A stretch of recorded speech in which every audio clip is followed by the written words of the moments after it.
नवी दिल्लीच्या जागेवर काटेकी टक्कर बघायला मिळते। केजरीवाल पुन्हा एकदा आघाडीवर गेलेले आहेत, तर जंगपुरा मतदारसंघातून मनीष सिसोदिया 2345 मतांनी पुढे आहेत। तर मनीष सिसोदिया आणि केजरीवाल आता पुन्हा एकदा आघाडीवर, तर आतिशी मात्र अद्यापही पिछाडीवर आहेत। भाजप 41, आप 29। नवी दिल्लीच्या जागेवर काटेकी टक्कर, केजरीवाल पुन्हा आता या ठिकाणी आघाडीवर आहेत। मात्र अगदी 300 मतांची आघाडी या ठिकाणी केजरीवाल यांनी घेतलेली आहे। नवी दिल्लीच्या जागेवर काटेकी टक्कर।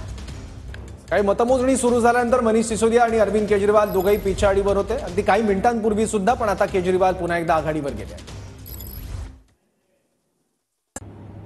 नमस्कार।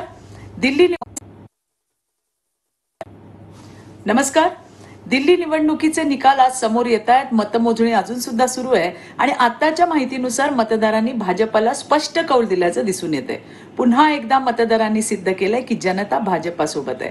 देशाचे यशस्वी लोकप्रिय प्रधानमंत्री माननीय नरेंद्रजी मोदी यांच्यावर विश्वास दाखवला असून आपला नेता म्हणून जनतेने त्यांना स्वीकारले। प्रधानमंत्री नरेंद्र मोदीजी यांच्या नेतृत्वाखाली देश प्रगतीच्या वाटेवर असून आता भारताला महासत्ता बनवण्यापासून कोणी रोखू शकत नाही। दिल्लीच्या मतदारांचे पुन्हा एकदा मनपूर्वक आभार। धन्यवाद। जय हिंद, जय महाराष्ट्र। तर जंगपुरा मतदारसंघातून मनीष सिसोदिया पुन्हा एकदा आघाडीवर आहेत। त्यांनी मोठी आघाडी या ठिकाणी घेतली आहे। तर अरविंद केजरीवाल यांनी सुद्धा नवी दिल्लीमध्ये आघाडी घेतली। नवी दिल्लीमध्ये मात्र केजरीवाल आणि वर्मा यांच्यामध्ये काटेकी टक्कर पाहायला मिळते।